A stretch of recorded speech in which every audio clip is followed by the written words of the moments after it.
Good afternoon, welcome. Bienvenue au briefing sur la stratégie audiovisuelle. Les documents sont déjà sur Internet, ils sont à l'extérieur aussi. I'll switch to English. We have Margot here who's going to present the audiovisual strategy briefly.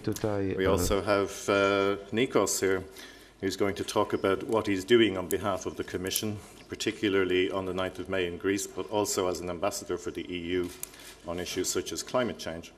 So first, we will take questions afterwards.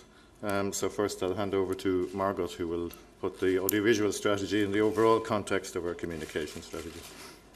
Thank you very much. Welcome here. I would like to start by telling you about the Communicating Europe through Audiovisual Media proposal.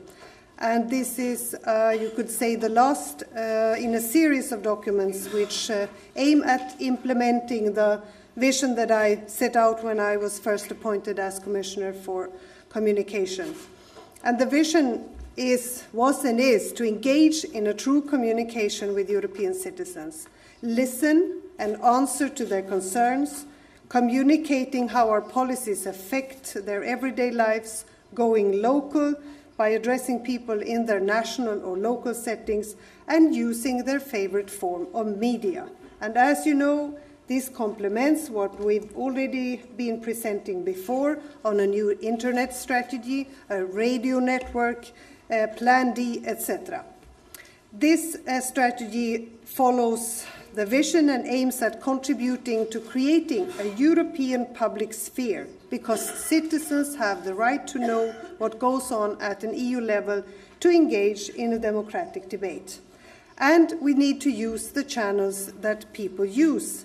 90% of people watch TV for more than 3 hours a day in the European Union. The EU-related information provided by national audiovisual media takes up less than 10% of the time allocated to national news.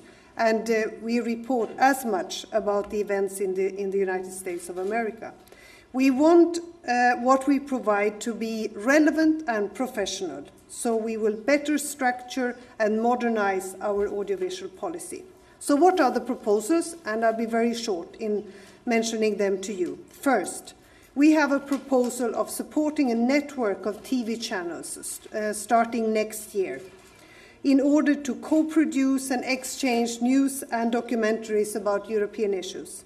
And the network will increase the amount of information about the EU for citizens and make it available free of charge to broadcasters across Europe. We will launch a call for tender during the summer. The second proposal has to do with the European radio network, and as you know, this has already been established, and it started broadcasting on the last of March, initially in 10 languages, gradually increasing to 23. And we want to open that to more radio channels and expand it to more languages. The third proposal has to do with Europe by satellite, where we want to increase the news content of Europe by satellite. And we will do that by doubling its capacity. That will enable us to provide more users with more varied and in-depth coverage of EU news. That will be increasingly important and also pave the way for a more personalized service for TV channels. The fourth proposal has to do with our launch of an EU events calendar. And that will happen already in June this year and promote its use by professionals. And that will be a one-stop shop calendar for the EU, allowing those who want to broadcast or report in the written media to have advance notice of major events, to download pictures, sound and text on a given subject and to plan ahead. The fifth proposal has to do with Euronews, which will start a service in Arabic in July 2008. And this is, of course, this is something we support with the help of money and a decision from the European Parliament. And we also hope that Euronews will be able to expand its language coverage, etc. The sixth proposal is to reinforce the role of the audiovisual library as the memory of the Commission and an access point for material that dates back to 1948. And the seventh and last proposal is to increase the Commission's production of audiovisual content and improving distribution via different technological platforms, such as YouTube, and we have passed the 10 million viewer mark in mid-April already, so this has been a huge success. What concrete outcomes, finally, do we expect? Well, the broadcast media will get more raw audiovisual footage to help them to tell the stories. You will have a greater choice of audiovisual material to tell your own stories about Europe. The radios and TV stations will get a platform to pool resources and co-produce news and documentaries about EU that matter to their audience. The citizens will have a greater direct access to information of interest to them, for example, via web streaming or multimedia websites. Academics, students, NGOs and other interest groups will also have access to a wealth of information to aid them in work, studies and campaigns. Information is power, and by giving access to as much information about the EU policy-making process, we want the citizens, the media and the politicians at every level to be empowered to actively participate in the debate on Europe and increase the understanding of the EU's impact on citizens' everyday lives. So then to our guest, I'm afraid you had to wait a little bit. Why is he here? You can ask. As you know, he's a journalist and a well-known profile, half Greek, half French, if I understand, or at least that's where you feel most at home, but in Europe as well. TV professional who also cares passionately about the EU. And we had a meeting scheduled for today to talk about his voluntary work on behalf of the EU in Greece on the 9th of May, Europe Day. And in the context of actually being able to present the communication audiovisual strategy, why not bring him here was my simple thought, and let him speak for himself. So if you allow, let me just give the word to Nikos Aliagas to say a few words about what he's doing and his ideas about also working with the media for the EU. Thank you for being here. Merci de votre invitation, Madame la Vice-Présidente. Thank you very much.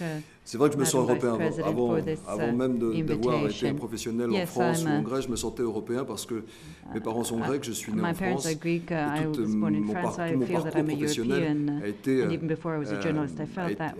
été axé autour de cette, on va dire, approche avant tout européenne. C'est-à-dire que c'est une histoire d'identité avant toute chose. On parlait de Euronews tout à l'heure et de la proposition d'étendre la langue arabe sur Euronews. Ça me concerne un peu puisque mon premier métier professionnel à la télévision, c'était first job in television was indeed Euronews, so I'm very much aware of how important it is to disseminate information which is simultaneously taken on board by people, but which is something people feel close to as well. And we're organizing an event in Athens, and our approach was to act upon the invitation from your office in Athens and organize a concert, not just a benefit concert, but a concert to get across the message about the climate. Now, of course, there is a global approach, international approach. We have the governments, our parliaments, and our political leaders who are attempting to find solutions. But as European citizens, it's also a question of awareness, of conscience. Ces dernières années, à travers la télévision et les médias, je m'adresse à un public très large qui va des familles, des personnes plus âgées, des jeunes. Et si à travers cette fenêtre télévisuelle, on peut passer quelques messages, non pas politiques, mais des messages de comportement européen, eh bien, peut-être qu'en tant que citoyen, j'aurais aussi participé à ma mission européenne. Je crois que ça nous concerne tous. Et merci de votre invitation. Et c'est en ce sens que j'essaierai d'être un ambassadeur de bonne volonté le plus proche possible, en tout cas, de mon public via la télévision et les médias. Le 9 mai, journée de l'Europe, le 9 mai aussi pour nous, l'occasion de parler du du réchauffement climatique à l'occasion d'un spot que nous allons diffuser les jours prochains dans plusieurs pays de l'Union européenne, qui en fait fait appel à la conscience de chacun, et notamment auprès des plus jeunes. Parce que si on ne s'adresse pas aujourd'hui aux jeunes, c'est eux demain qui auront des problèmes, mais ils peuvent aussi changer les choses et construire leur futur à travers le présent. Le slogan, vous le connaissez, c'est « Changez vos habitudes, changez le climat ». C'est-à-dire que si vous pouvez ne pas prendre votre voiture 1 ou 2 jours par semaine, si vous pouvez éteindre l'électricité quelques heures par jour, ne pas laisser couler l'eau, recycler, même si ça a l'air très théorique, ça doit être avant tout quelque chose de très pratique. À travers ce slogan, nous espérons toucher les jeunes. C'est ainsi qu'un certain nombre d'artistes français, internationaux, grecs, c'est l'Europe avant toute chose, il n'y a pas de frontières, même à travers les arts et à travers la chanson, viennent bénévolement à Athènes le 9 mai pour faire un grand concert de sensibilisation. Nous espérons beaucoup de monde, nous espérons envoyer des messages et surtout changer au quotidien les consciences des citoyens européens. C'est en ce sens donc que je serai là et que j'essaierai d'être à hauteur de vos espérances. A good illustration of what we want to say also with the audiovisual strategy. Merci Nikos. Est-ce qu'il y a des questions pour Margot ou Nikos? For Margot or Nikos.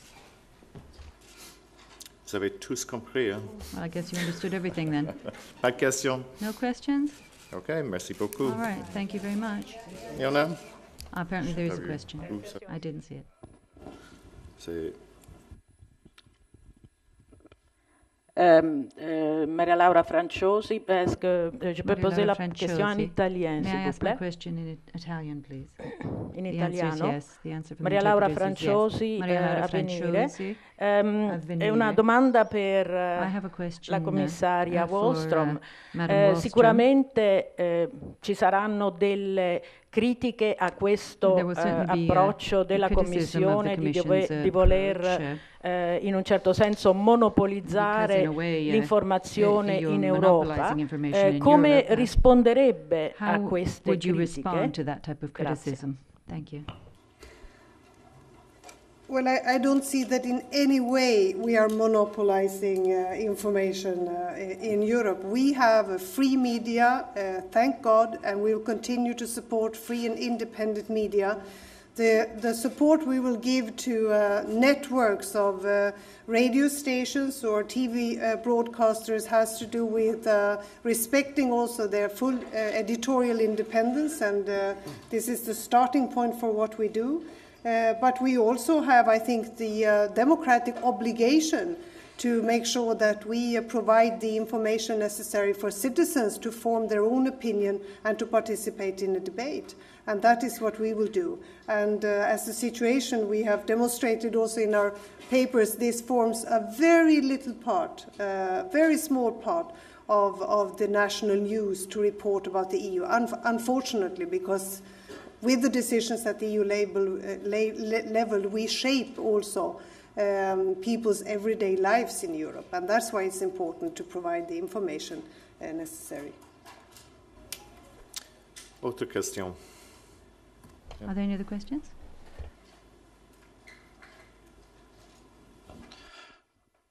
En español, por favor. Yes, I'm going to speak Spanish. That's fine. ¿Pudiera ser un poco más explícita o dar algo más de detalles sobre lo que va a consistir o las propuestas que va a consistir la creación de esta red de televisiones que está prevista entre el 2009 y 2010? ¿Cuál es el objetivo principal? What is the main objective of this?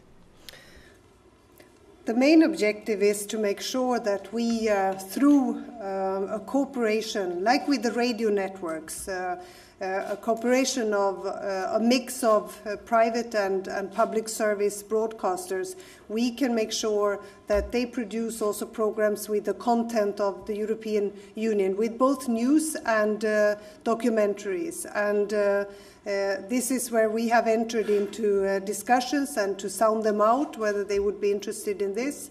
And we can see that there is indeed a big interest, like with the radio. And we hope that we will get a better coverage of news and current affairs and also documentaries about the EU. we will help, and I think that our support will help them to also make sure that the different languages and language versions are covered. And that means that we can reach out more broadly through the channels that most people use, but where they can find today very little about the European Union, what happens at the EU level.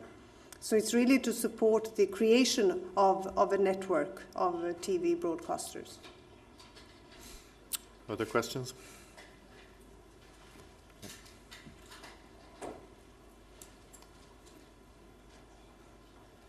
David Price, Brown Communications. The Commission has this responsibility as guardian of the treaty, so in order to avoid the label of being a propagandist, one ought to go into the history of the European Union, and one sees very little of the information coming from the Commission about, the whole period of the from 1950. 9th of May is 1950. It's more than 50 years, as some of the propagandas we've been having about the Treaty of Rome. So I'm wondering how much effort is going to go into opening up the whole of the history, so with the new member states, they can understand the battles both for Europe and also the battles of governments against Europe. This is very important for all of us and the new generation to know about, to have a proper context. To have information, you need to have the past, you need to have the future, and you need to have a sense of purpose for know about the present and have a sense of purpose for the future. I think I can respond to that question best by telling about recent discussions with, for example, Poland and also other of the new member states, because they've insisted that on the communication priorities for next year, we ought to also include, of course, the fall of the Iron Wall and the Iron Curtain, and to make sure that we use then the material that we have in our archives to both reflect and mirror the history, but also look into the future. And I think this is where we have to become more professional, to provide also what we have in our archives already, and to put that into the bigger context of what the European Union is doing right now and how we think about shaping the future. So I think it's a good illustration of how we can combine the two, and how we have to use also our historical material. But they have said you have to look at also this particular anniversary of being 20 years since the Iron Wall came down. And that is part of our discussions about communication priorities. Because then we ought to make sure that we use the best of our resources also to tell people about these historical events. Nikos, did you want to reply on that point as well? Or? À propos de la propagande, vous voulez dire? J'ai pas l'impression, en fait, en ce qui me concerne, de représenter aucune propagande qu'elle soit. Si la construction de l'Union européenne, en tous les cas, à travers l'identité et à travers des réflexes de citoyens qu'on doit avoir, est considérée comme propagande, peut-être qu'on peut l'accepter. Si quand, par exemple, nous disons aux jeunes, éteignez l'électricité, ne laissez pas couler l'eau, ce sont des choses du quotidien. Je crois qu'on n'est pas dans le cadre d'une propagande quelconque, dans le cadre de réflexes de citoyens européens aussi. Moi, je ne représente aucun gouvernement, même encore moins les employeurs en France ou ailleurs pour lesquels je travaille, mais j'ai le droit d'avoir une conscience européenne et qui plus est m'adresser à la Commission européenne qui est quand même discuss things with the European Commission, which after all does represent the construction on the old continent, which is becoming more and more powerful. So it's a question of identity and conscience, and my conscience is perfectly clear with respect to the question of propaganda. We're just talking about everyday life, and everyday life certainly is represented in the media. Now, if I'm a little bit well known, if you know something about my image, and if I can make use of that to be useful to people, well, fine. I'm not too worried I say about the same propaganda. thing every time I'm in this newsroom. I say propaganda doesn't work. that we have to turn it around. This is a right of citizens. This is the right of citizens to know, to get the information, to actually have a say in the European Union. That's why this is, communication for me is about democracy, strengthening democracy. And that's why propaganda will never work, and we are not into propaganda. And I just hope that we would be able to move away from this, of every time we do something having to be accused of issuing propaganda. This is, I think citizens have a right to know. That's what, and then we have to use the channels that most citizens use, which is radio and television. We have to reach out through radio and television, but we'll do it with the help of independent broadcasters, radio and television broadcasters, and with full respect of their editorial independence. That's our starting point. Here.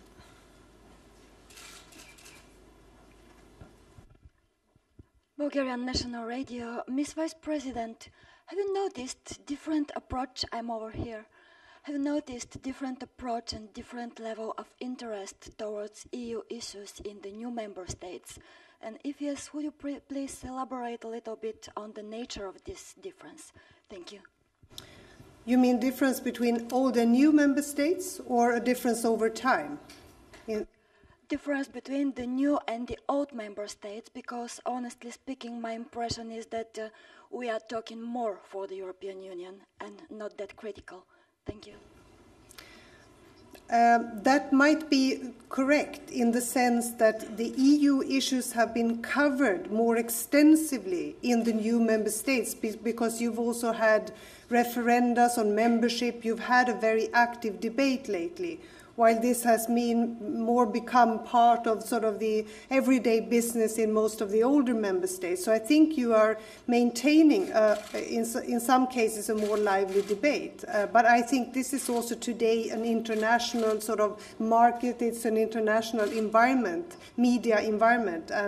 And that's why we also have to make sure that we make use of all the different technologies and create multimedia platforms for whatever we do. And this is already a reality as well in the new member states. So I think that, yes, there is a certain truth to that, but it's not a big difference. It's a big media environment today.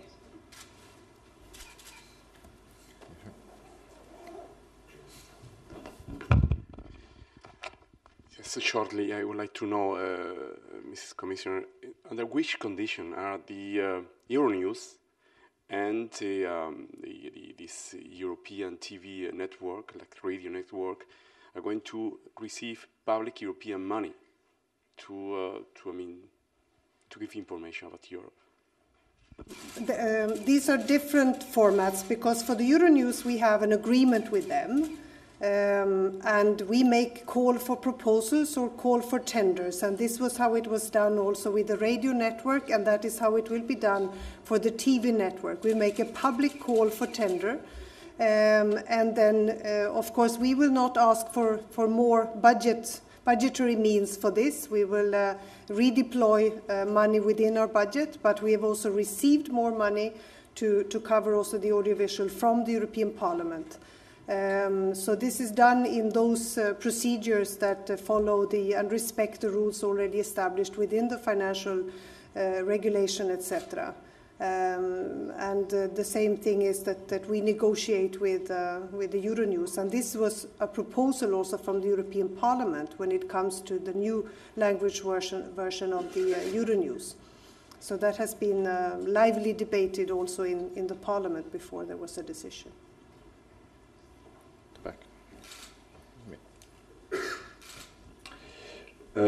Oui, Madame la Vice-Présidente, est-ce que vous ne présentez pas ce projet à un moment un peu mal choisi, dans ce sens que depuis des mois, tous les journalistes et les médias qui viennent ici tous les jours constatent que l'agenda de la Commission est pratiquement vide, que tous les projets de l'Union sont retardés à cause de débats quand même aussi essentiels sur le traité de Lisbonne.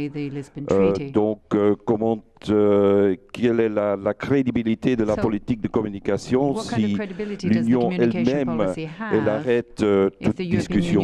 Merci. Well, I don't see any signs of us being able to stop any discussions, and on the contrary, we will meet next week for a very important discussion in a seminar of the Commission on the social agenda. We know that we will have to prepare already now for being able to cover everything that happens next year. Also, if everything goes well, we will have a new treaty entering into force. We had better get prepared. So it follows a very clear timetable, and of course this Commission will continue to deliver according to our work plans and according to our annual policy strategy. And this is always the problem of having a timing which is an absolutely perfect one. We can see that at certain times we will not have that much on the agenda, but then before summer we will have probably a very full agenda. So we will continue to deliver according to our plans, and the debate is still very, very lively as far as I can see. And we, with the help of also audiovisual media, I think we can, I guess, mobilize more citizens also to take place in the agenda and take part on this in this debate and on the agenda for Europe. And if you look at our Debate Europe website, you can see that this is far from closed down. It's a very lively discussion. Other questions? I don't see any, so we'll pass over to the regular midday. Thank you very much.